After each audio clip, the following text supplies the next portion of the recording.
Hello students, today we are going to continue with the next part of our second lesson of history, that is colonization of India. So now we are started with the new point, that is the British conquest of Bengal. That is, in the previous lesson we have seen about how the various European companies entered in the trading with the Eastern companies, the Eastern countries, sorry, and how they started to defeat each other or conquered each other as they wanted to get the more and more profit through this trading. Now we are going to start with the British conquest of Bengal. In the beginning, the EEIC, sorry, English East India Company was the only trading company, and they established their first setup at Hooghly around 1655, and it was consisted warehouses means the godowns, then the offices and the residential quarters of British officers. The officers started violated the rules of trading. So means whatever the concession which was given to these Britishers for the trading purpose, these officers they started to misuse that. They started their own private tradings without paying the taxes, duties for their goods. So Aurangzeb attacked on them and defeated them in that war. Later, anyhow, they managed to persuade the Aurangzeb, and again, the Aurangzeb gave them the right to carry on duty-free trading for against the annual payment. Means he fixed the annual payment. Then, after the death of Aurangzeb, they got the right to import-export without taxes by Mughal Emperor Farrukhsiyar. But the company officer started misuse the right. Is whatever the right it was given by the Farrukhsiyar, that again the British officers started to misuse it. They started their own trading, and because of all these resulted the decrease with the revenue collection of Bengal. So that is how the Britishers started to make their tradings without paying the taxes. So because of that, the conflict started between the company and the Nawab of Bengal. So the next point, conflict between the company and the Nawab of Bengal. That is in the first half of the 18th century. The intensified the conflict between the Nawab and the officers or that British company. Murshid Quli Khan, these are the very important names. Murshid Quli Khan, Siraj Uddaulah, Alivardi Khan, they were very strong Nawabs of Bengal. To control the company officers, they started laying down so many conditions. Means they put the conditions on the British officers only to control them and to increase with the revenue collections of Bengal. That conditions were such as the company officers should pay the taxes for their private trading. Means whatever the private trading, if they are engaged with the private tradings, then they should pay the taxes, pay the duties to the Nawab. Otherwise, the company will withdraw from the right of duty-free trade. Means whatever the concession it was given to that company, that will be cancelled. The second condition was the extension of the fortification should not be there. Means the British officers, they were extending their fortification, means what, that compound wall for the purpose of the protection, but that should not be happen without the permission of the Nawabs. Then the third condition, that is company should stop minting their coins. Means the British officers, they were minting their own coins, and that should be stopped. And the fourth condition, that was the company should pay the larger amount of tribute to the Nawab. So these are the conditions they laid down on the East India Company.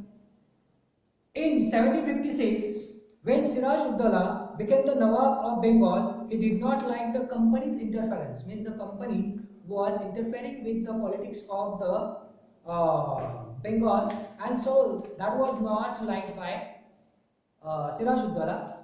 Then again, in the expansion of the fortification without his permission, that was also done by the company, and they were failed to pay the revenue.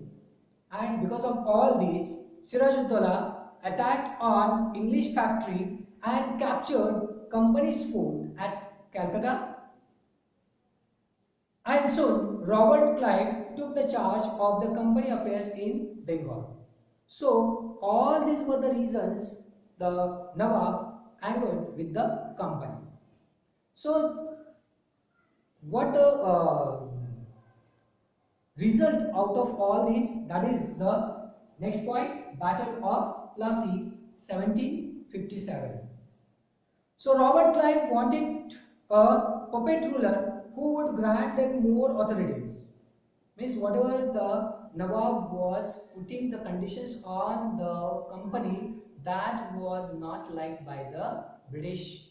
And so the Robert Clive, he wanted a puppet ruler on the throne who could grant the more and more authorities, more and more permissions to the Britishers. So Clive joined with Mir Jafar, Jagat Seth, he was a moneylender, and Omichand, he was a merchant, to remove the Siraj-ud-Dowla from its post.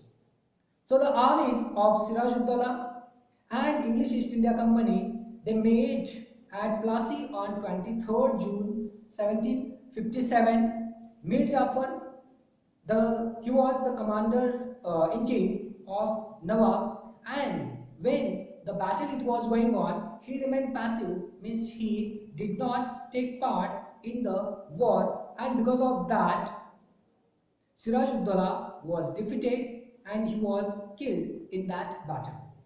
After that, Mir Jafar, he made a Nawab of Bengal by the Britishers, and this was a very significant landmark for the Britishers in the Indian politics because that was their first victory in India.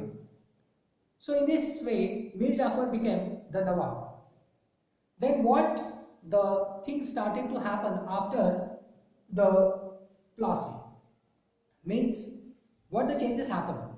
Mir Jafar became a puppet in the hands of Britishers, and they regularly demanded for money and privileges. Means whatever the concessions, they wanted more and more.